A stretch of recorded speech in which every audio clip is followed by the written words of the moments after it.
বন্ধুরা, আজ 5ই মে 2025 কলকাতার রাস্তায় আজ কিছু গুরুত্বপূর্ণ অনুষ্ঠান ও আন্দোলনের কারণে ট্রাফিক একটু বেশি হতে পারে।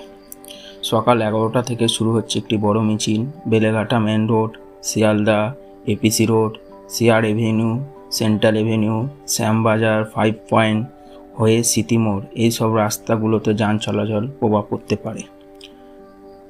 দুপুর 2টোয় বেলডিভিয়ার রোড থেকে বেকার রোডে এক আন্দোলন। দুপুর 1টায় রানী রাসমণি এভিনিউতে একটা বড় মিটিং। বিকেল 4টে এসএন ব্যানার্জি রোডে আরেকটি আন্দোলন হবে এবং সন্ধ্যে 5টায় শুরু হবে আরেকটি মিছিল মদন চ্যাটার্জি লেন থেকে সিআর এভিনিউ, রবীন্দ্র সরণি, রাকোদা মসজিদ ও নিউ সিআইটি রোড পর্যন্ত। সবাইকে অনুরোধ করছি, আজ রাস্তায় বেরানোর আগে রুট প্ল্যান করে নিন।